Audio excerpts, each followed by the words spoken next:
اگر واقعی بیوی ہو تو شوہر کا عیب ظاہر کرنے کے بجائے شوہر کا لباس بن جاؤ. اگر واقعی شوہر ہو تو بیوی کا یعنی کیا مطلب؟ صحیح زن و شوہر وہ ہیں جو ایک دوسرے کے عیب کو اچھالنے کے بجائے اس پر پردہ ڈالتے ہیں. جب تک پردہ ڈالنے کا مزاج نہیں آئے گا تب تک نہ صحیح معنوں میں ہم شوہر کہلائیں گے نہ زوجہ کہلائیں گے. صلوات. ایک کام تو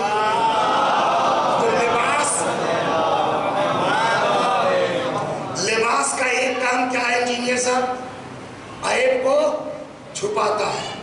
تو میاں بیوی کے عیب کو چھپاؤ، تم کو اللہ نے لباس قرار دیا. دوسرا کام دستار طے ہو رہی ہے. کیا ہوا مولانا صاحب خیریت تھی؟ پتا نہیں بھائی، حالانکہ مئی جون کا زمانہ، ٹھنڈک لگنے کا تو سوال ہی نہیں ہوتا. تو کسی نے کہا کہ یہ جو آپ ململ کا کرتا پہنے ہیں اس میں لو لگے گی کہ نہیں لگے گی؟ تھوڑا موٹا پہنیے، یہ جاڑے کا زمانہ ہے. قے ہو رہی کیا بات؟ ارے کچھ سویٹر ووٹر کوٹ ووٹ تو پہنی نہیں ہے آپ نے، تو ٹھنڈک تو لگے گی. تو لباس کا دوسرا کام کیا ہے؟ انسان کو سردی اور گرمی سے لباس بچاتا ہے، حفاظت کرتا ہے ہمارے جسم کی سردی اور گرمی سے. قرآن نے کہا ہم نے تم دونوں کو ایک دوسرے کا لباس بنایا ہے، یعنی تم اس کی محافظ بن جاؤ، وہ تمہارا محافظ بن جاؤ. صلوات پر محمد.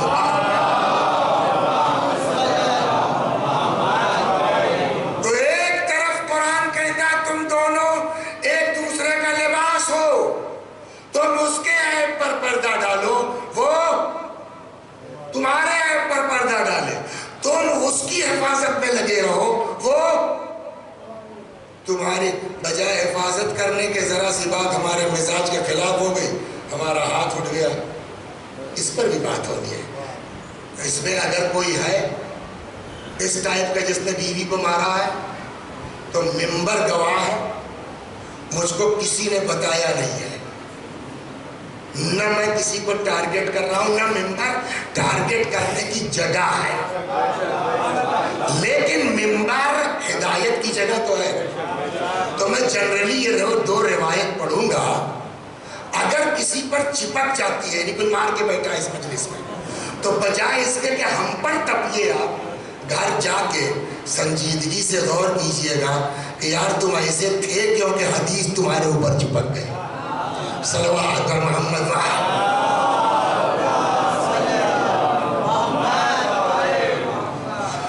تو پہلے میں یہ دو روایتیں مارنے والی سنا دوں، پھر آتا ہے کہ نکاح کے بعد کیا حقوق ہوتے ہیں. یہاں کے اوپر پیغمبر فرماتے ہیں انی اتعجب ممن یضرب امرأتہ. پیغمبر فرماتے ہیں مجھے بڑا تعجب ہوتا ہے اس آدمی پر جو اپنی بیوی پر ہاتھ اٹھاتا ہے. وَهُوَ بِالضَّرْبِ أَوْلَى. پیغمبر فرماتے ہیں جبکہ یہ میاں زیادہ پٹنے کے قابل ہے. رسول اللہ نے فرمایا جو بیوی کے اوپر ہاتھ اٹھاتا ہے وہ زیادہ پٹنے کے قابل ہے، اس کے باوجود وہ بیوی کو مارتا ہے. انی اتعجب، پیغمبر کہ مجھے تعجب ہوتا ہے اس آدمی کے اوپر کہ یہ کمبخت کیسے اپنی بیوی پہ ہاتھ اٹھا رہا ہے. وَهُوَ بِالضَّرْبِ الْأَوْلَى. جبکہ حق یہ ہے کہ اس کی پٹائی ہونا چاہیے. ہاتھ نکل گیا ادھر. صلوات محمد. جبکہ حق یہ ہے کہ اس کی پٹائی ہونا چاہیے، شوہر کی پٹائی ہونا چاہیے. اس کے بعد حکم دیا رسول اللہ نے لا تضربوا نساءکم. خبردار عورتوں پر ہاتھ نہ اٹھاؤ، مارو مت. بالخشب، ڈنڈی سے. تو ہاتھ بھی ہے. فإن فیہ القصاص. اس کا آپ کو بدلہ دینا پڑے گا، قصاص ہوگا اس کا. ابھی میں قیامت پر آؤں گا کہ بیوی کے حقوق مارنے کی سزا کیا ہے، وہ بھی جب حقوق پر آئیں گے تو بات آئے گی. ولیکن دوسری روایت یہ بھی پیغمبر سے فرماتے ہیں فَأَيُّ الرَّجُلِ. یہ تو ہو گیا کہ مجھے تعجب ہے ان لوگوں پر جو اپنی بیویوں پر ہاتھ اٹھاتے ہیں، جبکہ جو ہاتھ اٹھاتا ہے وہ پٹنے کے زیادہ استحقاق اس کا پٹنے کے قابل ہے. اس کے بعد فرماتے ہیں کہ سنو اگر مارا تم نے تو پتہ ہے کل کیا ہوگا تمہارا حال. آج تو وہ کمزور ہے، اتفاق سے ماں باپ بھی مر چکے ہیں، بھابھی اس ٹائپ کی ہے کہ جو ہے بھائی جان کو لے کے دلی میں پڑی ہے، ان کو مطلب ہی نہیں ہے. تو آج تو وہ کمزور ہے، پیٹ لیا آپ نے، کل کو پتہ ہے کیا ہوگا آپ کے ساتھ. فَأَيُّ رَجُلٍ لَطَمَ امْرَأَتَهُ، جو بھی وہاں ڈنڈا تھا یا ہاتھ آ گیا تماچا. أَيُّ رَجُلٍ لَطَمَ امْرَأَتَهُ، جو بھی اپنی بیوی کو مارتا ہے، امر اللہ عز وجل مالکا خازن النیران، اللہ تبارک و تعالی جہنم کے خازن، نام کیا ہے ان کا؟ جنت والے کا نام ہے رضوان، اور جہنم والے کا نام کیا ہے؟ مالک. صلوات محمد یسوع مالک. امر اللہ تعالی مالکا خازن النیران، اگر کوئی شخص اپنی بیوی کو مارتا ہے، کل کو قیامت میں اللہ جہنم کے جو خزانچی ہیں جن کا نام مالک ہے، مالک کو اللہ آرڈر دے گا کہ فَلْيَلْطِمْهُ عَلَى حُرِّ وَجْهِهِ 70 لَقْمَةً فِي نَارِ جہنم. اللہ حکم دے گا یہ خزان بیوی کو مار کے آئے ہیں، 70 تماچے ایک تماچے کے بدلے میں جہنم میں ان کو لگا. ایک تماچا تو برداشت نہیں کر پائیں گے، وہ بھی آگ کا تماچا، جہنم کا تماچا، 70 تماچے کیسے برداشت کریں گے. صلوات پر محمد. یہ ہوگا نا دوسرا کریے گا. اب آئیے صاحب جو ہے وہ حقوق کیا ہے ہمارے اوپر. شادی کر لیا تو شوہر کے ذمے کیا ہے اور بیوی کے ذمے کیا ہے؟ بیوی کے ذمے والی ممبر سے کھل کے پڑھوانا ذرا بڑا مشکل کام ہے، لیکن شوہر والا پڑھ دیتا ہوں. بیوی والا اشارتاً سن لیجئے کہ روایت کہتی ہے کہ اگر اونٹ پر بھی بیٹھی ہو اور شوہر نے مطالبہ کر دیا تو منع کرنے کا حق نہیں ہے. صلوات عزیز سے نہیں کہہ سکتا.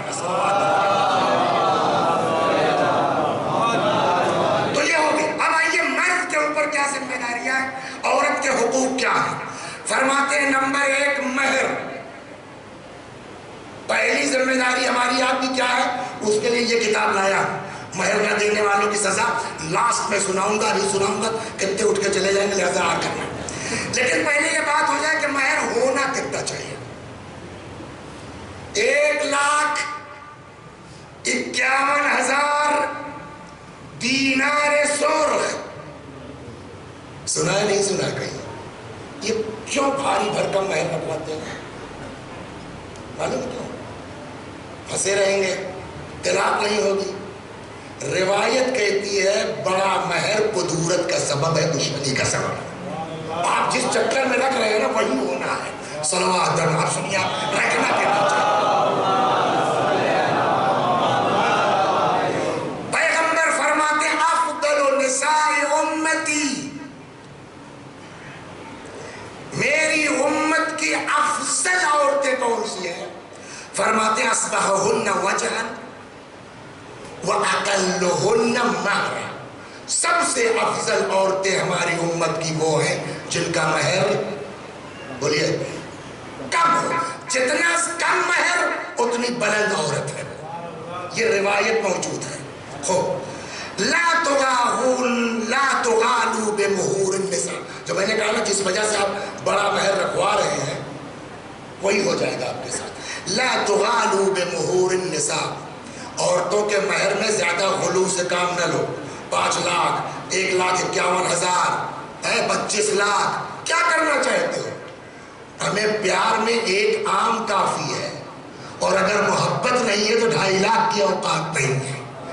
دین یہ چاہتا ہے کہ تمہارا گھر محبت کی بنیاد پر چلے، پیسے کے دباؤ میں نہ پھنسا رہے ایک دوسرے سے. صلوات در محمد. محبت کی بنیاد پر چلے. یہ ہو گیا. اب آئیے تو اب مہر کی کوئی رقم معین نہیں ہے.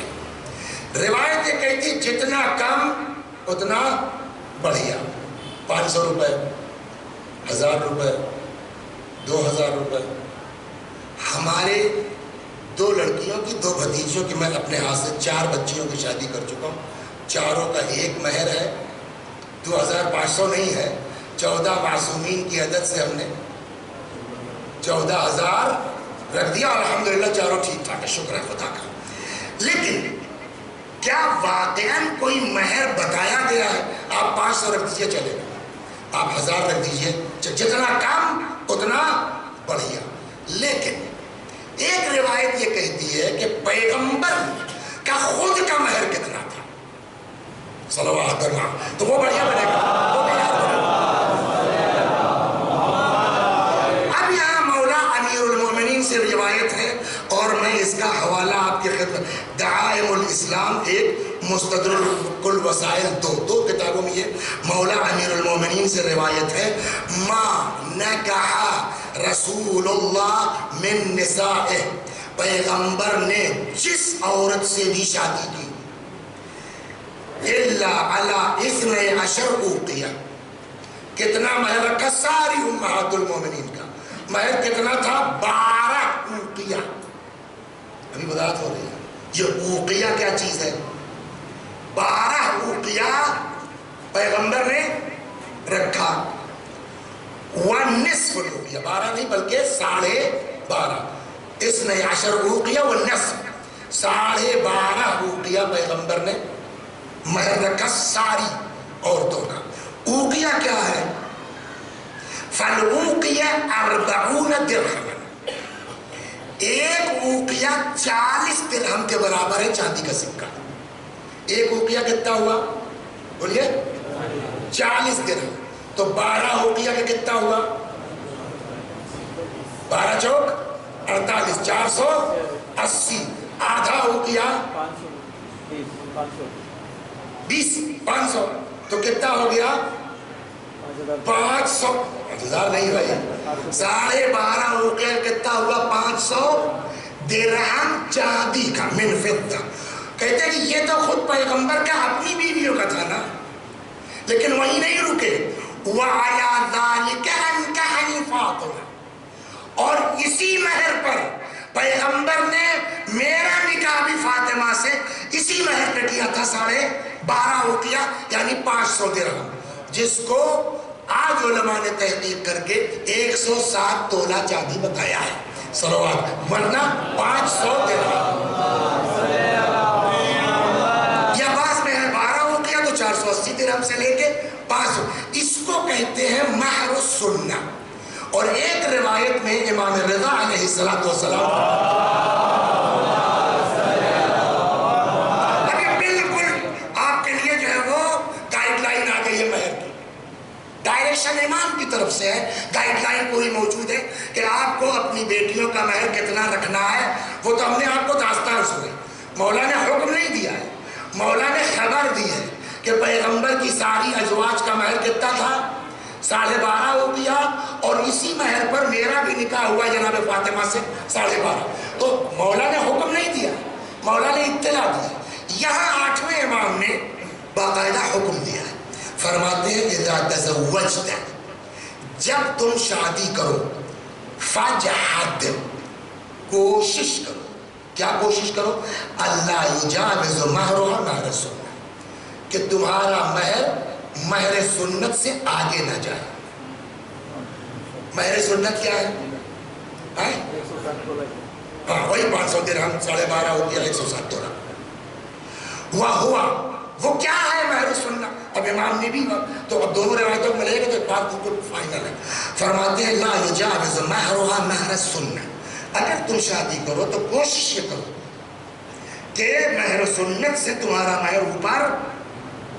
اچھا یہ بتائیے، یہ 2 لاکھ روپیہ رکھ رہے ہیں، دیکھیے ماں باپ کی بھی غلطی نہیں ہے، ہم لوگ شرماتے ہیں اس طرح کی باتیں مجلس میں پڑھتے ہوئے، نعرہ نہیں لگے گا، واہ واہ نہیں ہوگی، لوگ چپ چاپ بیٹھے رہیں گے، آدمی کا دماغ ہی نہیں ہے اس طرف، تو اب وہ تو اپنے کو جیسا ہائی فائی سمجھ رہا ہے، اپنی بیٹی کو جتنا ہائی فائی سمجھ رہا ہے، اس اعتبار سے اس نے 1,51,000 کہہ دیا، 2,51,000 کہہ دیا، 14 لاکھ کہہ دیا۔ لیکن اگر ہم یہ بتائیں اور ایک بات صرف کہہ دیں، ہمیں تمہاری بیٹی کتنا ہائی فائی ہے، تم کتنا ہائی فائی ہو، حضرت علی سے بڑھ کے ہو تم، رسول اللہ سے بڑھ کے ہو تم، اگر اپنے کو ہائی فائی سمجھ رہے ہو تو رسول اللہ سے اونچے تو حسیب ہے نہیں، تو جب رسول اللہ نے اپنی بیٹی کا 500 رکھا تو آپ 5 لاکھ رکھنے والے کون ہیں؟ یعنی آپ اپنے آپ کو رسول اللہ سے زیادہ اونچا سمجھ رہے ہیں. شوہر صاحب، میں صاحب جو ہے وہ IAS ہوں، فلاں ہوں، 2.5 لاکھ روپے میری پر منتھ کی آمدنی ہے. بولو کوئی بات نہیں 5 لاکھ رکھ دو. میں تم حضرت علی سے بڑھ کے ہو، ان کا رحم مہر تو 500 درہم تھا. لڑکی کی بات ہے صاحب، ارے لڑکی میری MBBS ہے، MD ہے، DA ہے، IAS ہے، PCS ہے صاحب، 1,51,000. کتنی بڑی لڑکی؟ فاطمہ سے بڑھ کے ہے. فاطمہ کا مہر 500 درہم ہے، تمہاری بیٹی کا 5 لاکھ ہوگا. تو یہی طے کر لو کہ تم بڑے ہوئے تو بیٹی تمہاری ہے فاطمہ. یہ ماں باپ میں غلطی نہیں کر، وہ بیچارہ متوجہ نہیں ہے. اگر ہم نے یہ بات ممبر سے پڑھی ہوتی تو یہ چیز ہمارے یہاں رائج ہو جاتی. پھر آدمی میں بڑا آدمی ہوں تو میری بیٹی کا مہر 1.5 لاکھ ہونا چاہیے. لہٰذا اب یہ آپ لوگ کان کھول کے سنیے. امام رضا علیہ الصلوۃ والسلام ہمارے اور آپ کے 8ویں امام نے حکم دیا ہے کہ شادی کرو تو کوشش کرو کہ مہر تمہارا سنتی مہر سے اوپر بولیے نہ جانے پائے. وہ کتنا ہے؟ فرماتے وَهُوَ 500 درہم، وہ 500 درہم ہے. فَعَلَى ذَلِكَ زَوَّجَ رَسُولُ اللَّهِ وَتَزَوَّجَ نِسَاءَهُ. اور اسی جو ہے وہ رقم پر پیغمبر نے اپنا نکاح کیا. بیویوں جتنی بیویاں سب کا نکاح 500 درہم پر ہوا ہے یا 12.5 روپیہ پر ہوا ہے. پہلی چیز تو یہ. اب ایک اس میں جو پرابلم آئے گی نا کہ ہم لوگ جب شادی کرتے، میں نے کہا اس کو لاسٹ میں پڑھوں گا ابھی سن. پرابلم جو آتی ہے کہ کہنے کو تو کہہ دیا صاحب 1,51,000، معاملہ خراب ہوا تو اب سیٹلمنٹ پر آ گئے. نہیں دیں گے کیا کر دیں گے؟ اس کا کیا حشر ہونے والا ہے قیامت میں انشاءاللہ 9:30 بجے، تاکہ اور بھی پبلک آ جائے تب یہ حدیث سناؤں گا. صلوات محمد.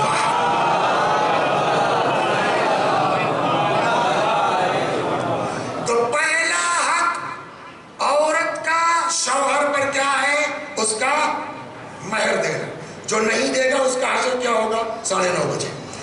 دوسرا حق جو شوہر پر ہے عورت کی طرف سے وہ ہے اس کا کھانا، اس کا کپڑا. چنانچہ ارشاد ہوتا وَلَهُنَّ عَلَيْكُمْ رِزْقُهُنَّ، ان عورتوں کا کھانا روزی رزق تمہارے اوپر واجب ہے. وَكِسْوَتُهُنَّ بِالْمَعْرُوفِ، اور ڈھنگ سے. ڈھنگ کا مطلب کیا ہوگا؟ مطلب یہ کہ آپ خود تو چل رہے 15 لاکھ کی گاڑی سے اور بیوی کا جو سوٹ آیا ہے وہ عام عورتوں کے حساب سے ہے نہیں، جو اسٹیٹس ہے.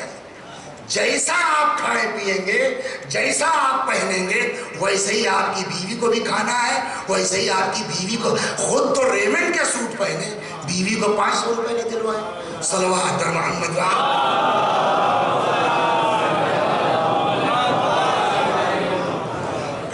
نہیں دے رہا، بڑا بخیل آدمی، اپنے اوپر سب خرچ کر لیتا، نہیں دیتا. تب کیا ہوگا؟ یہاں دوسری روایت مولا فرماتے ہیں، اور مولا ہی کو حق بھی ہے کہنے کا، اس لیے کہ وہ حاکم کی حیثیت سے بھی خلیفہ کی حیثیت سے بھی رہ چکے ہیں. فرماتے ہیں یجبر الرجل علی النفقہ علی امرأتہ، اگر شوہر بیوی کا نان و نفقہ نہ دے تو سرکار کی رسپانسبلٹی ہے، خلیفہ کی رسپانسبلٹی ہے، امام کی ذمہ داری، حاکم کی ذمہ داری ہے کہ وہ شوہر کو مجبور کرے گا کہ وہ اس کے کھانے کپڑے کا انتظام کرے. صلوات پر محمد.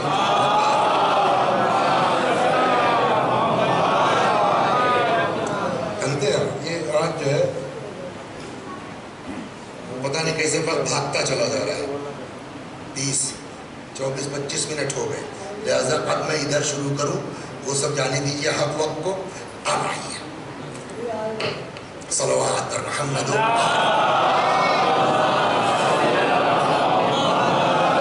یہ تو ہو گیا حق. شوہر کا حق یہ ہے، بیوی کا حق وہ ہے. وہ ایک اشارہ ہم آپ کو سنا چکے. ایک بات کل چھوٹ گئی تھی، وہ یہ کہ صاحب آپ چاہے جہاں چلے جائیے، بیوی کو کہیں جانے کا حق، تو ایک جواب تو ہم آپ کو دے چکے کہ اس کا مطلب یہ نہیں کہ ہم حاکم ہیں یا آپ حاکم ہیں، ہم ایک محافظ کی حیثیت سے ہیں، ایک چیز۔ دوسری چیز، مسئلہ یہ ہے ہی نہیں کہ بڑا کون اور چھوٹا کون، بات صرف یہ ہے کہ نہ مرد حاکم ہے نہ عورت محکوم، حاکم سب کا وہ ہے، اور ہم دونوں میاں بیوی اس کے حکم کے تابع ہیں، اور وہ ہم دونوں کی مصلحتوں کو سمجھتا ہے۔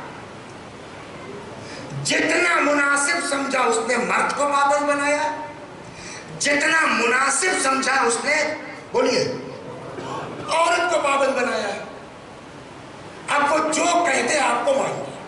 ہاں یہ ایک مصیبت اور ہے کہ جنرلی مجلس مرد پڑھتے ہیں، ماشاءاللہ اب ذاکرائیں ہو گئی ہیں، لیکن پتہ نہیں وہ اس طرح کی باتیں پڑھتی ہیں نہیں پڑھتی ہیں، لیکن جنرلی مرد لوگ کیوں پڑھیں گے کہ عورت کا کیا ذمہ داری؟ ہم یہ ضرور پڑھ لیتے ہیں، ابھی اور بھی روایتیں آئیں گی کہ صاحب عورت بلا اجازت کے نہیں جا سکتی، لیکن کیا مرد جا سکتا؟ مطلب یہ تو نہیں سنا میں نے کہا جی، لیکن اس طرح سے نہیں ہے۔ میں نے کہا نا حاکم وہ ہے، جتنا شوہر کو مناسب سمجھا پابند بنایا، جتنا زوجہ کو مناسب سمجھا اتنا اس نے پابند بنایا۔ زوجہ کو پابند بنایا ہے کہ بغیر مرضی کے گھر سے قدم باہر نہیں نکل سکتا، شوہر کو پابند بنایا ہے کہ 4 دن سے زیادہ آپ کی چارپائی کمرے سے باہر نہیں رہ سکتی۔ صلوات جی آیا۔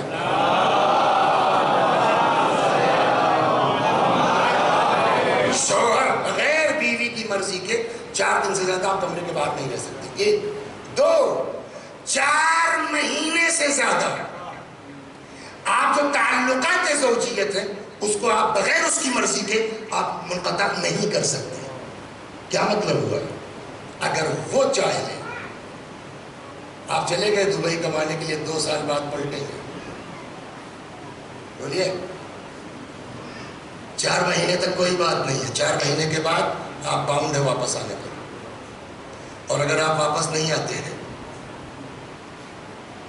اور وہ راضی نہیں ہے تو جیسے اس کے لیے سزا تھی ویسے ہمارے آپ کے لیے سزا ہے نا۔ تو ایسا نہیں ہے کہ صرف ہاں یہ ہے کہ اس نے جتنا جس کو مناسب سمجھا اتنا پابند بنایا ہے۔ صلوات محمد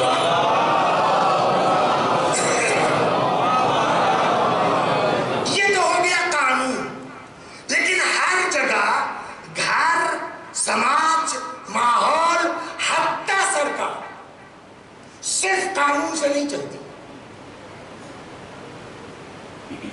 قانون سے بڑھ کر کے ایک چیز ہے جس کا نام ہے محبت، جس کا نام ہے لگاؤ، جس کا نام ہے پیار۔ قانون آپ کو چھوٹ دیتا ہے، لیکن اخلاق کہتا ہے کہ آپ بیوی کے کاموں میں ہاتھ بٹائیے۔ صلوات محمد۔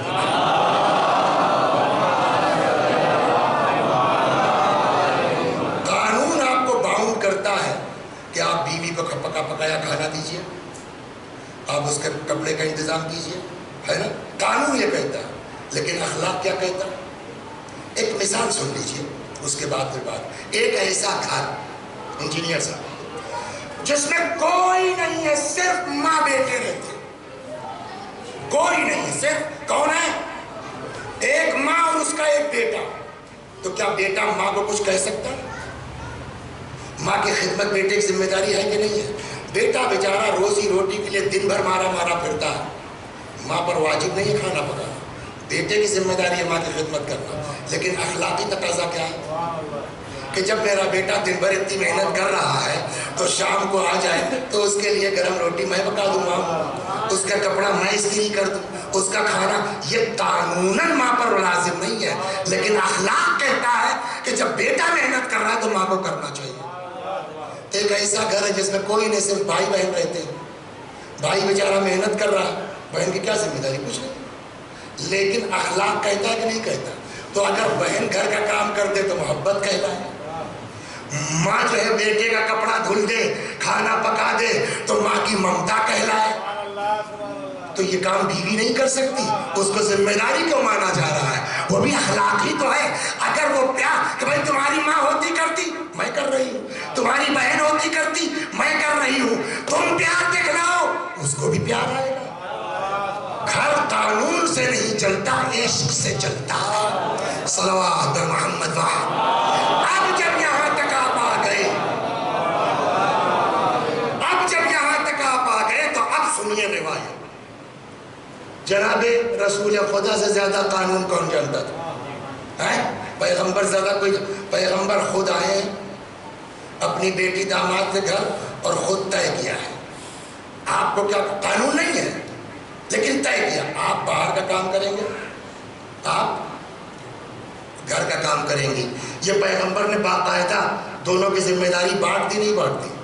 اب مولا کہہ سکتے نہیں کہہ سکتے؟ رسول اللہ نے آپ کے ذمہ کر دیا. پیغمبر نے کہا ہم باہر کا کام کریں گے, آپ اندر کا. پیغمبر نے کہا ہے نا. لیکن اب روایت سنیے, خود مولا فرماتے ہیں, یہ سنیے. دخل علینا رسول اللہ, ایک دن پیغمبر ہمارے گھر آئے. نصیب بھائی سنیے, ایسا تھوڑی ہے کہ بہو آ جائے تو سسر کو کچھ کرنا ہی نہیں چاہیے. صلوات پر محمد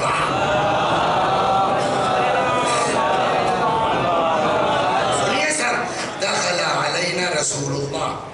مولا فرماتے ہیں ایک دن پیغمبر ہمارے یہاں تشریف لائے. وفاطمہ جالسۃ عند القدر, جناب فاطمہ باورچی خانے میں تھی, کہیں یہ پتیلے کے پاس تھی. وَأَنَا, اب یہ ہے, وَأَنَا أُنَقِّ الْعَدَسَ, اور میں دال چن رہا تھا. مسٹر کہاں ہے آپ؟ مولا جیسی شخصیت کیا فرما رہی ہے, جبکہ پیغمبر بانٹ کے گئے ہیں. فاطمہ تم گھر کا کام کرو گے, علی باہر کا. مولا فرماتے ہیں پیغمبر آئے, اس عالم میں دیکھا کہ فاطمہ پتیلے کے پاس تھی, میں دال چن رہا تھا. رسول اللہ نے دیکھتے ہی فرمایا یا ابا الحسن علی. قلت لبیک یا رسول, جی. فرمایا اسمع منی, علی سنو میری بات. وما اقول الا من امر ربی, اور میں اپنی جیب سے کچھ نہیں کہتا, میں وہی کہتا ہوں جو اللہ حکم دیتا ہے نا. ما من رجل, اب پیغمبر کا فکر, نقل مولا کر رہے ہیں پیغمبر کا جملہ کہ رسول اللہ نے جب ہم دونوں کو اس حال میں دیکھا کہ وہ پتیلے کے پاس میں دال چن رہا ہوں, تو پیغمبر نے کہا علی. میں نے کہا جی. کہ سنو میری بات, اور جو میں کہتا ہوں وہ میرے پروردگار کا حکم ہے. ما من رجل یعین امرأته فی بیتہا, جو بھی مرد گھر میں بیوی کے کاموں میں ہاتھ بٹائے. ہمارا لو یار دن بھر تھک بک کر کے جو ہے وہ دکان بند کر کے آؤ, اب چلو ان کے ساتھ بیٹھ کر کے جو ہے وہ باورچی خانے میں کام کرو. پیغمبر نے کہا سنو ہم کیا کہہ رہے ہیں. ما من رجل یعین امرأته فی بیتہا, جو بھی شخص گھر میں بیوی کے کاموں میں ہاتھ بٹائے گا, کان لہ بکل شعرۃ علی بدنہ,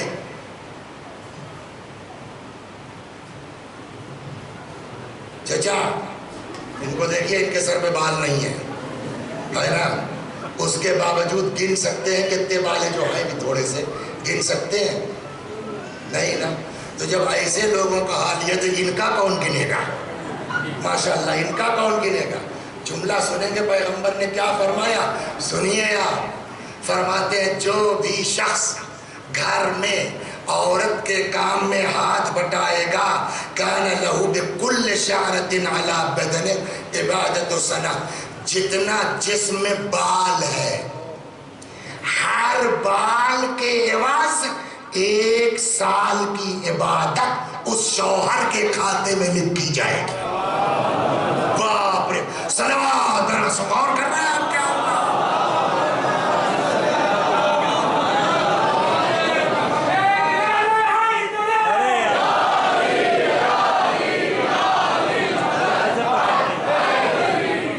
زیادہ ثواب لینا ٹکلے ہونے سے پہلے شادی کر لیں, جتنے زیادہ باہتا اسی کے آگے فرماتے ہیں اللہ, وہ بھی سال کیسا. سال بھی سب کا الگ الگ ہوتا ہے. ایک میرا ہے, رات بھر جگتا کچھ نہیں کرتا, اور دن بھر جانور کی طرح پڑا سوتا رہتا. دعوت کیا, ظہر کے وقت نماز پڑھ لی, عصر میں نماز پڑھ لی, مغرب عشاء پڑھ لی, پھر سو گیا کر کے 2 رکعت سنت. یہ ہے 1 سال ان کا ہے. دن میں روزہ رکھتے ہیں, رات کو 3 ہی بجے اٹھ جاتے ہیں, نماز شب پڑھتے ہیں, زیارت جامعہ پڑھتے ہیں, زیارت عاشورہ پڑھتے ہیں, پھر روزے کے عالم میں کام بھی کر رہے ہیں. ہمارا سال اور ان کا سال برابر ہے. پیغمبر نے فرمایا اگر کوئی گھر کے کاموں میں بیوی کی مدد کرتا ہے تو جتنا جسم میں بال ہے, سر کی بات ہے, علا بدن ہے, پورا جسم ملا کے جتنا بال ہے اتنے سال روئے کے برابر. ابھی ترجمہ کیجیے, ایک روئے کے برابر 1 سال کا ثواب ملے گا. وہ بھی کون سا سال؟ صیام النہارها و قیام اللیلها, جس سال میں آدمی نے دنوں میں روزہ رکھا ہو, راتوں کو عبادت کی ہو. صلوات در محمد.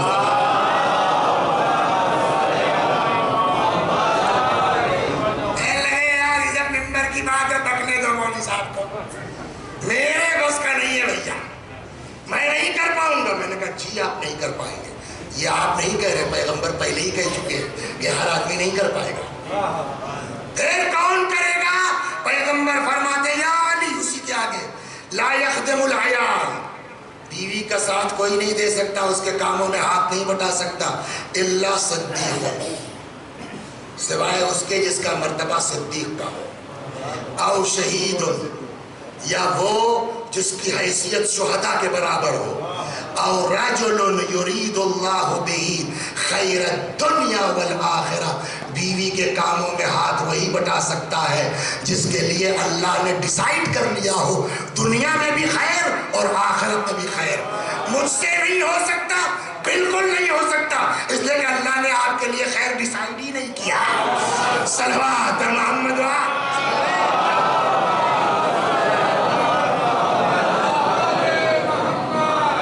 تو صاحب مولانا کرار صاحب قبلہ, نام سنا ہے آپ, وہ ایک مرتبہ تشریف لے گئے لندن محرم میں عشرہ پڑھنے کے لیے.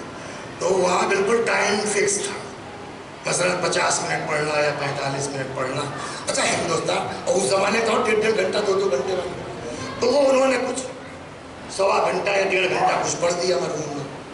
تو کمیٹی والے آئے, کہنے لگے بابو آج آدھا گھنٹہ زیادہ پڑھ دیا تم نے. کوئی بات نہیں, مثلا 50 منٹ پڑھنا تھا, 1.5 گھنٹہ پڑھ دیا, آدھا گھنٹہ زیادہ ہو گیا. دوسرے دن انہوں نے 40 منٹ پڑھا. تو کہنے لگے باپو آج 10 منٹ کا کہا, 10 منٹ کم نہیں ہوا, کل والا واپس لے رہا ہوں. وہی ہم کرنے جا رہے ہیں آج. کل 10 منٹ کم پڑھا تھا, وہ آج پورا کروں گا.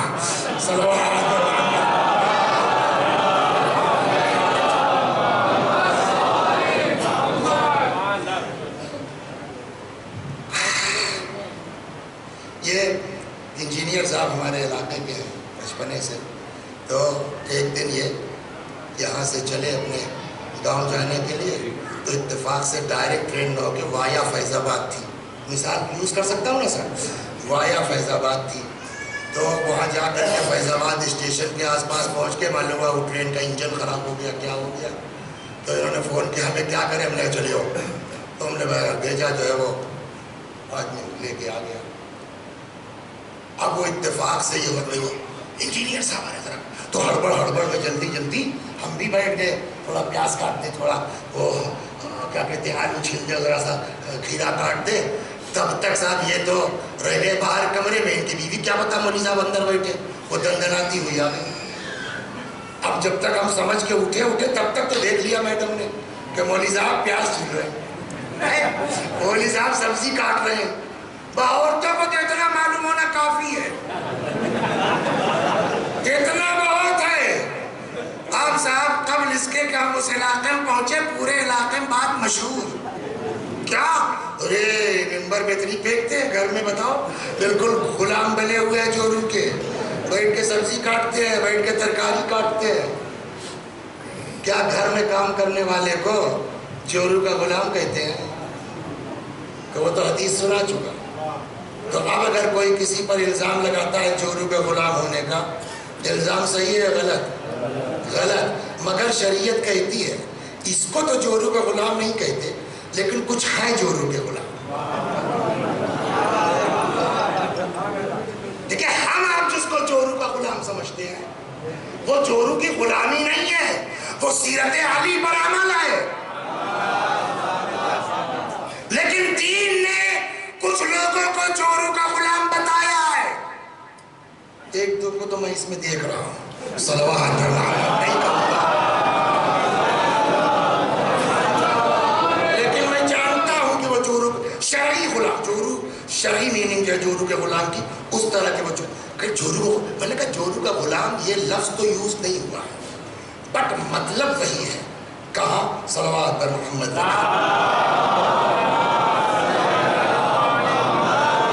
پیغمبری نے فرمایا یا علی من اطاع امرأتہ, جو اپنی بیوی کی اطاعت کرے. تو اطاعت کا کیا مطلب ہے؟ جو جورو کا غلام ہو جائے. کیا مطلب ہوا اطاعت کرے؟ فرماتے یا علی من اطاع امرأتہ اکبہ اللہ عز وجل علی وجہہ فی النار, جو بیوی کی اطاعت کرے اللہ اس کو عودے منہ جہنم میں ڈال دے گا. کیا مطلب ہوا؟ جورو کا غلام ہونا بڑا خطرناک. جو بھی جورو کا غلام ہوا وہ سیدھے کہا جائے گا. لیکن پھر کہتے جورو غلام وہ نہیں جو گھر میں کام کرتا ہے, وہ تو مولا کی سنت پہ عمل کر رہا ہے. پھر مولا نے پوچھا فقال علی وما تلک الطاعۃ, مولا نے کہا یا رسول اللہ یہ بیوی کی اطاعت کیا مطلب ہے؟ اب سنیے کس کو کہتے ہیں جورو کا غلام. آپ بڑے مومن آدمی ہیں, پتہ نہیں آپ نے بات سنا نہیں سنا, ایک لطیفہ سن لیجیے آپ. صلوات پر محمد.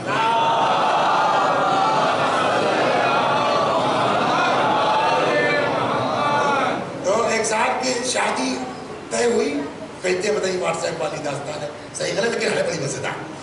تو معلوم ہوا کہ صاحب وہ جو لڑکی ہے وہ مدرسے کی پڑھی ہوئی ہے, حوزے کی عالمہ ہے. یہ بہت خوش کہ ہم کو عالمہ بیوی مل رہی ہے, صاحب ذاکرہ ہوگی, لیکن جو ہے وہ بار بار سے ادھر ادھر جائیں گے, ہمارا بھی بھاؤ بنے گا, چائے بھائی ملے گی. تو اب صاحب جو ہے وہ جب شادی ہو گئی پہلے ہی دن عالمہ تشریف لائی, کہا دیکھیے میں عالم دین ہوں, اللہ کا شکر ہے, کہا تو ہمارے گھر میں دینی ماحول رہے گا. کہا صاحب کس سے بڑھیا کیا بات ہے.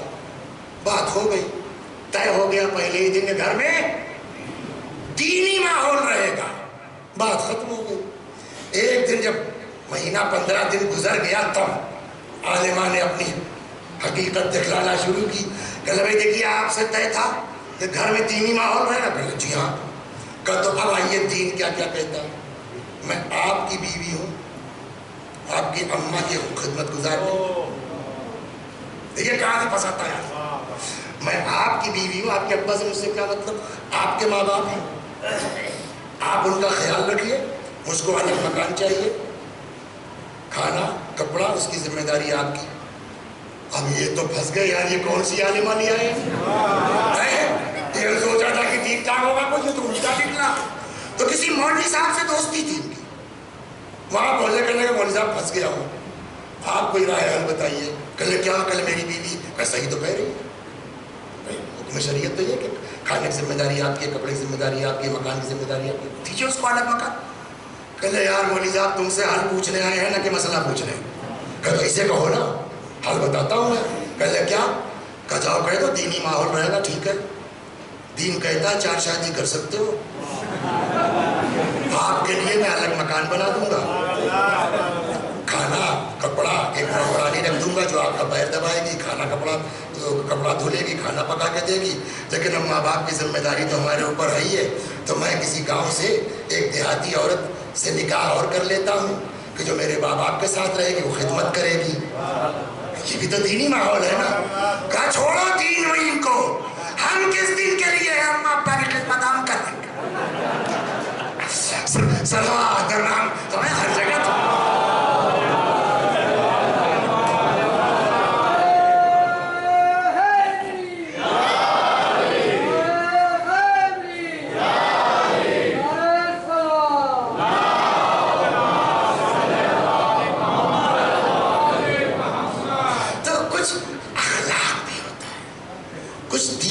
کے ساتھ ساتھ سماجی چیزوں کو بھی اس پر روایت ہے. ابھی آپ کی خدمت میں اچھا ایک بڑی آسانی سے ہم لوگ کہہ دیتے ہیں اسلام میں 4 شادی جائز ہے؟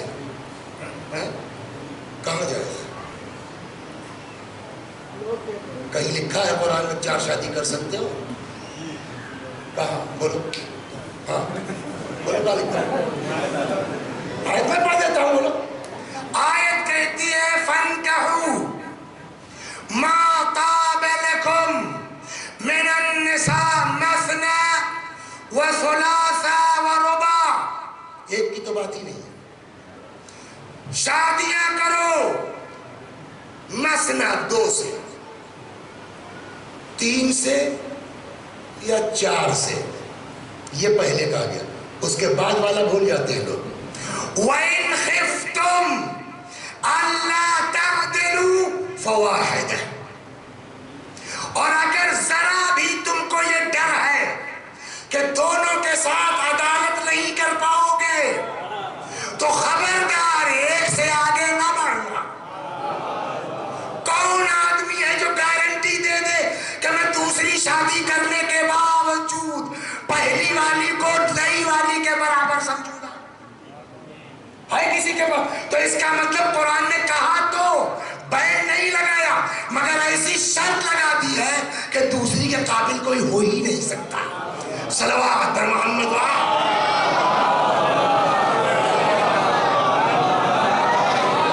ایک میرے واٹس ایپ پر دبئی میں تھے تو عربی کا ایک لطیفہ ہے، میں اس کو آپ کو ٹرانسلیٹ کر کے سناتا ہوں. ایک صاحب کو شوق ہوا دوسری شادی کرنے کا، اور یہ کہ صاحب ہم دونوں کو عدالت کے ساتھ رکھیں گے. صاحب ہو ایک ہی گھر میں رہے، ان کے لیے کپڑا تو ان کے لیے بھی کپڑا، ان کے لیے جو زیور ان کے لیے زیور.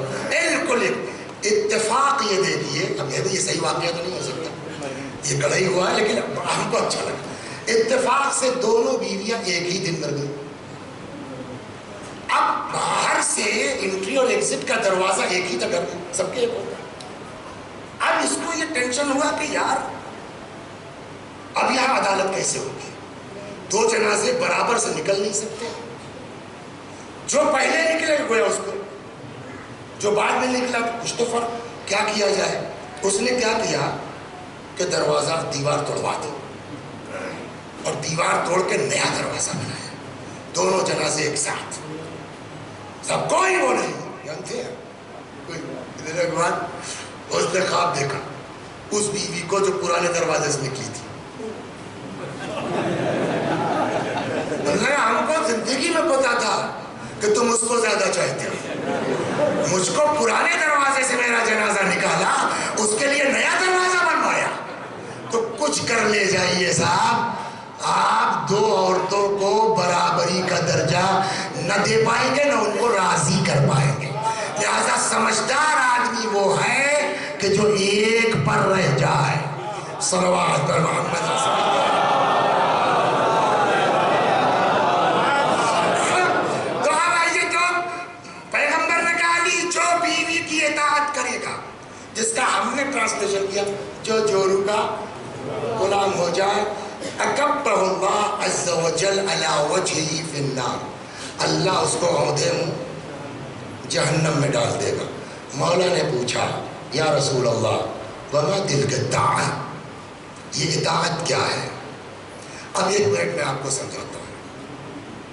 آپ بھی ہائی فائی فیملی کے ہیں، جن سے شادی ہوئی وہ بھی ہائی فائی فیملی کے ہیں، اور ان کا مزاج یہ ہے کہ پردہ وردہ جو ہے وہ یہ ٹھیک چیز نہیں ہے، اور وہ اپنا جیسے چاہتی ہیں زلفیں جھاڑ کے نکلتی ہیں.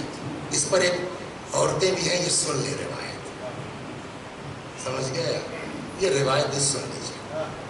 پیغمبر فرماتے ہیں کہ میں معراج پر جب گیا تو وہاں بہت کچھ دیکھا، جنت بھی گئے جہنم بھی گئے، جب جہنم کو بھی دیکھا. تو فرماتے ہیں جب جہنم کی طرف مجھ کو لے جایا گیا تو میں نے دیکھا کچھ عورتیں جہنم میں بال کے اوپر لٹکائی ہوئی ہیں. میں نے کہا جبریل ان عورتوں کی کیا غلطی ہے، خطا ہے، گناہ؟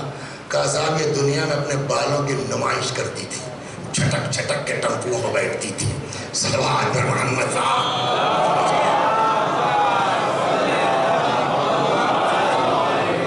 آپ ہیں مذہبی آدمی، چاہتے تو پڑ رہی ہے کچھ کہنے کی کہ بھیا سر ڈھک کے نکلو، پردہ کر کے نکلو. آپ کچھ بول ہی نہیں رہے.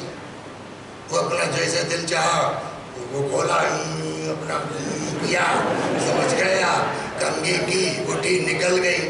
آپ کی ہمت نہیں بولنے کی. پیغمبر نے فرمایا جو نہ ٹوک پائے وہ چورو کا غلام ہے. صلوات فرمائیے سمجھے آپ، جو نہ ٹوک پائے وہ ہے چورو کا خلاف. گھر میں ساتھ دینے والا تھوڑی. مولا نے کہا وما تلک الطاعۃ یا رسول اللہ، یہ زوجہ کی اطاعت کی میننگ کیا ہوئی؟ قال یأذن لها فی الذهاب الی الحمامات والعرسات والنائحات، کہ یہ آسانی سے جانے دیتا ہے حمام میں، مجلسوں میں، والنائحات نہ ہوئے نہیں مجلسوں میں، والعرسات شادیوں میں. زیادہ بے پردگی شادیوں میں ہوتی ہے. آپ سے کیا کروں، میں اپنے لوگوں سے پریشان ہوں، اپنے رشتہ داروں سے پریشان ہوں. شادی بیاہ میں جائیے سلام علیکم، میں طبیعت نہیں چاہتی کہ گردن نیچے کر کے آدمی چلا جائے. اگر اس کا شوہر اس زینت کر کے نکلنے پر راضی ہے تو پیغمبر نے فرمایا یہ اطاعت کر رہا ہے اپنی بیوی کی، اور جو اطاعت گزار بیوی کا ہے سیدھا جہنم میں ڈالا جائے گا.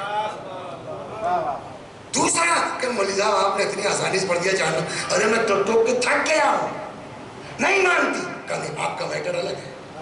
آپ نے اپنی ذمہ داری پوری کر دی ہے، آپ نے منع کیا، اب اس کو ڈبل سزا ملے گی، ایک بے پردگی کی، ایک شوہر کی اطاعت نہ کرنے کی. صلوات محمد.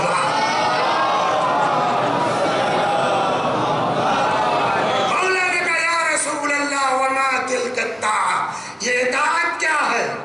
فرمایا یأذن لها فی الذهاب، جانے کی اجازت دے دے.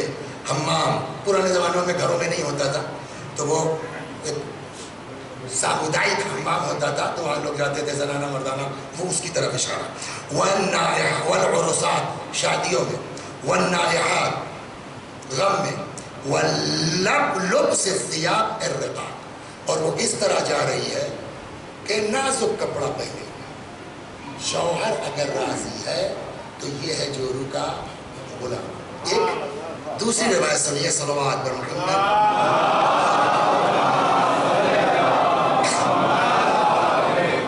والمرأة اذا خرجت من باب دارها، اگر عورت اپنے گھر سے نکلتی ہے متزینۃ متعطرۃ، زینت کر کے، خوشبو لگا کے، والزوج بذاک راض، اور شوہر اس پر راضی ہے. بہت سے شوہر آپ کو مل جائیں گے، یہ ہماری وائف ہے، آپ سے ملی، جی مولانا صاحب جیل چکے ہم لوگ صاحب، تو وہ نہیں باقاعدہ پہچنوا رہے لا کیا.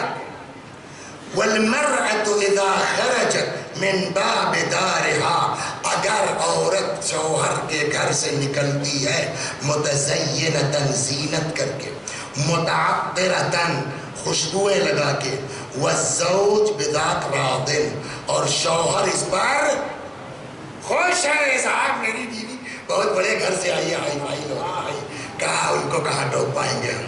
والزوج بذاک راض، فرماتے ہیں بنی لزوجہا بکل قدم بیت فی النار، یہ بے پردہ عورت، یہ میک اپ کی ہوئی عورت جتنا قدم باہر رکھے گی، ہر قدم کے بدلے جہنم میں ایک گھر بنے گا. کس کا؟ بیوی کا تو جو ہوگا وہ دیکھا جائے گا، خاصاب کا بنے گا جو راضی ہے اس طرح بیوی کے جانے پر. صلوات. مولانا صاحب پھنسے کیا؟ خوب ایک جگہ اور فرماتے ہیں اذا عملت امتی 15 خصلة، جب ہماری امت میں 15 عادتیں آ جائیں گی، حل بہم البلا. آپ غور کریں، کورونا بلا وجہ تھوڑی آیا. پیغمبر فرماتے ہیں جب ہماری امت میں 15 کام عام ہو جائے گا، ان کے اوپر بلائیں نازل ہونا شروع ہو جائے گا۔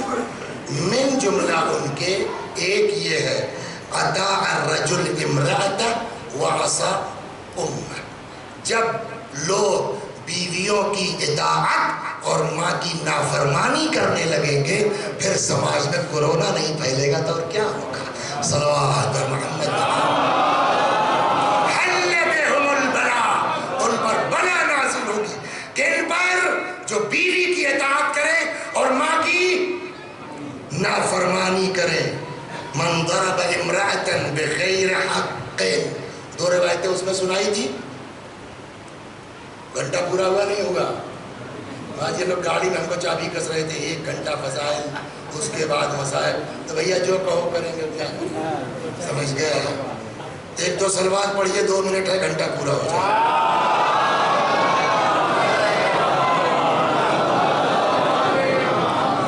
اس کا مطلب خدا نخواستہ کہ یہ صرف اس لیے حرکتیں کرتا ہوں، تھوڑا سا آدمی فریش ہو جائے گا، بور نہیں ہوگا اور کوئی مقصد نہیں ہوتا۔ حسیب بھائی آپ برا مت مانیے گا کہ ہم کو کہہ رہے ہیں، یہ گاڑی میں یہی تھے، 1 گھنٹہ کا بس کو فضائل، کل 10 منٹ کم ہو گئے نا، شکوہ شروع ہو گیا آج۔ صلوات محمد۔ تو بس یہ آخری روایت، من ضرب امرأة بغیر حق، اور اگر کوئی بیوی کو مارے بلا وجہ، وہ 2 روایتیں ذہن میں ہیں، جبریل اتنی پٹائی کریں گے، 1 تماچے کے بدلے کتنا ملے گا؟ 70۔ پیغمبر فرماتے فَأَنَا خَصْمُهُ يَوْمَ الْقِيَامَةِ، قیامت میں میں اس کا دشمن ہوں۔ کس کا؟ جو بیوی کو مارے۔ ایک بات بتائیے، رسول اللہ اگر کسی کے دشمن ہو جائے قیامت میں بچے گا؟ نماز کام آئے گی، روزہ کام آئے گا؟ لہٰذا یہ چیزیں برداشت کرنے کا جذبہ ہمارے اندر ہونا چاہیے۔ اور پرسوں یہ بات ہو چکی ہے، صبر کر لو گے نا ایوب کے برابر ثواب ملے گا۔ ہاتھ اٹھا دو گے 70 تماچہ تو فرشتہ مارے گا اور پیغمبر الگ جو ہے وہ دشمن ہو جائیں گے۔ لا تضربوا نساءکم، خبردار عورتوں پر ہاتھ مت اٹھاؤ۔ فمن ضربہم بغیر حق، بلا وجہ اگر کوئی مارتا ہے فقد عصى اللہ ورسولہ، اس نے اللہ اور اس کے رسول کی نافرمانی کی ہے۔ وہ گھنٹہ ہو گیا، مہر والا کیس رہ گیا، کل چلیے 3 کے بجائے 4، بلکہ چلیے 4 دن کی ایک سیریز ہو جائے گی عورت پر، یہ بھی ٹھیک ہی ہے۔ صلوات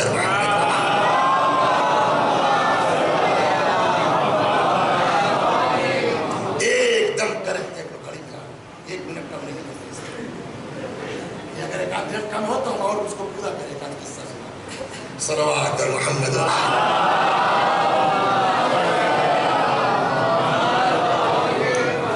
بس آئیے دعا کریں۔ ممبر سے پڑھنا آسان ہے، ممبر سے پھینکنا آسان ہے، جب آدمی اپنی نجی زندگی میں آتا ہے نا تو سب ممبر بھول جاتا ہے کہ ہم کیا کیا پڑھ کے آئے ہیں۔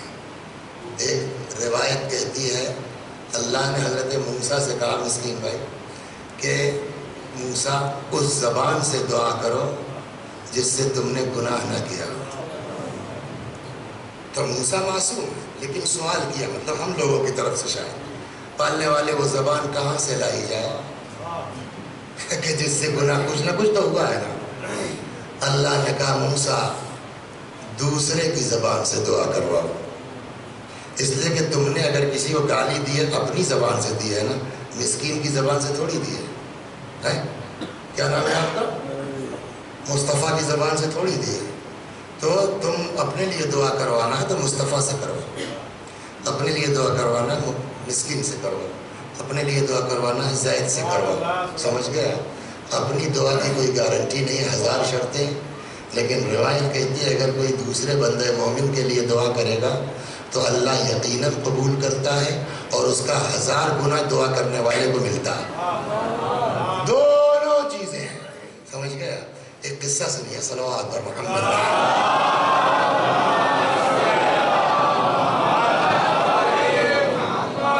تو حج کا زمانہ تھا، جو لوگ حج میں گئے عرفے کے دن ماحول ہوتا ہے. ظہر کے بعد سے لے کر کے ہر آدمی اپنا اپنا جو ہے وہ لگائے. تو کہتے ہیں کہ ایک آدمی تھا. اچھا بھائی آپ کو مغرب تک رہنا نا, تو اس بیچ آپ کو جو ہے واش روم کی ضرورت بھی ہوگی, وضو بھی ٹوٹے رہے, کچھ کے لوگ جاتے ہیں وضو کرتے آتے ہیں. تو وہ ایک آدمی کہتا ہے کہ میرا گزر ہوا فلاں کے پاس سے. میں رک کے دیکھا کیا انداز ہے آج دعا مانگنے کا. سر کئی بار میں اٹھ کے گیا, اور جب گیا تو اس کو بڑے عجیب کیفیت میں دعا کرتے دیکھا. لیکن ایک عجیب بات یہ دیکھی, جب بھی میں نے کان لگایا اپنے لیے کوئی دعا ہی نہیں کر رہا تھا. یا اللہ فلاں کا لڑکا انجینئرنگ میں ہے, یا اللہ وہ اس کا یہ ہو جائے, یا اللہ فلاں کے بیٹا جاؤ, یا اللہ فلاں بیچارہ بیمار ہے. جتنی سب دوسروں کے لیے دعا. تو جب شام ہو گئی, اب یہ کہ اب مسلح لپیٹو یہاں سے چلنا, تو میں ان کے پاس آیا. میں نے کہا یار آج تمہارے اوپر بڑا وش داری. کبھی کبھی سب کو احساس ہوتا ہوگا, نماز میں آتے ہیں یا دعا پڑھتے ہیں تو کبھی کبھی تو دماغ کہیں ہے اور صفا پلٹتے جا رہے ہیں, لٹی ہے. تو کبھی کبھی بالکل واقعی حاصل ہوتا ہے, عجیب کیفیت ہوتی ہے. تو وہی کیفیت اس نے کہا یار آج تم بڑی کیف میں دعا کر رہے تھے, لیکن ایک بڑی عجیب بات دیکھی. کیا کہ جب تم دعا کر رہے تھے سب دوسروں کے لیے, اپنے لیے نہیں کر رہے تھے. وہ کہہ رہے ہیں کیا مجھ کو بیوقوف سمجھتے ہو کہ میں اپنے لیے دعا کروں گا؟ کیا مطلب اپنے لیے دعا کرنا بیوقوفی ہے؟ اس نے کہا یار اپنے لیے دعا کریں گے 1000 شرط ہے, اس کے بعد بھی گارنٹی نہیں قبول ہوگی کہ نہیں ہوگی. لیکن دوسرے کے لیے دعا کریں گے تو اللہ یقیناً قبول کرے گا, اور کئی گنا ہم کو اس کا ملے گا. تو بیوقوف میں اپنے لیے دعا کروں, پبلک کے لیے دعا کروں گا, میرا بھی کام ہو جائے گا. بات سمجھے آپ نہیں سمجھے؟ ویسے ہی مجرم تو میں بھی, ویسے ہی خطا کار تو میں بھی, ویسے ہی گناہگار تو میں بھی. ممبر سے بڑی بڑی باتیں کرنا پھینکنا بہت آسان ہے. ذرا سی بات بیوی کی کوئی بری لگ گئی, مولانا صاحب یہ چاروں مجلس بھول جائیں گے. ہاں یہ سب کے ساتھ ہے. ذرا سا کچھ بات جو ہے مزاج کے خلاف ہو گیا تو مولانا صاحب سب بھول جائیں گے, چاہے 2 گھنٹے بعد. میری سوری کیا بتائیں, یہ کرتا ہوں میں کرتا ہوں, بٹ اس وقت ہوش نہیں رہتا. عجیب ہے یار, بتا یہ سب نکلتا ہے. یہ اور بات ہے کہ معافی مانگتا ہوں. آپ لوگ مومن لوگ ہیں, اگر دعا کر دیں گے نا ایک دوسرے کے لیے, خدا یہ جو کچھ 3 دن سے پڑھ رہا ہوں, یا اللہ شیطانی وسوسوں سے ہم سب کو بچا, اور ان چیزوں پر ہم لوگوں کو عمل کرنے کی توفیق عطا فرما. یا اللہ کچھ ایسا کر دے کہ اگر حالات گھر میں گڑبڑ ہوتے ہیں, غصہ آیا ہے, یہ مجلسیں یاد آ جائیں کہ مولوی صاحب کیا پڑھ کے آئے ہو, کیا کرنے جا رہے ہو, ہوش آ جائے گا, سدھر سکتا. بس 2 جملے مصائب کے اور ختم دعا. اللہ اکبر. امام حسین علیہ السلام کربلا کے میدان میں آئے, ایک ایک کر کے سب چلے گئے, ایک ایک کر کے, یہاں تک کہ مولا اکیلے بچے, مولا تنہا بچے. فنظر یمینا و شمالا, امام نے دائیں دیکھا بائیں دیکھا. اسی چیز کو مرحوم میر انیس رضوان اللہ علیہ نے بھی کہا ہے, نہ آسرا تھا کوئی شاہ کربلائی کو, فقط بہن نے کیا تھا سوار بھائی کو. آئے میدان میں, انشاءاللہ یہ وبا کورونا کی ختم ہو, آزاد ہو, کربلا جائیے گا تو وہاں آپ کو بتایا جائے گا یہی وہ ٹیلا تھا, یہی وہ بلندی تھی جہاں سے بہن اپنے بھائی کی جنگ کا منظر دیکھ رہی تھی. لڑتے لڑتے ایک وقت وہ آیا کہ روایت کہتی ہے, یہ عجیب ہے, یہ عجیب روایت ہے. ایک وقت وہ آیا کہ بعض کہتے ہیں کہ ایک بھالا, نیزہ جس کو کہتے ہیں نا, بلّم, وہ کچھ کہتے ہیں گلے کے نیچے کہیں ہے، سینے، مطلب یہ یہیں کے آس پاس کہیں آ کے امام کے کیا کہا۔ تو اب روایت کہتی ہے حضرت نے وہ نیزہ نکالا تو، لیکن خون فوارے کی طرح ابلنے لگا۔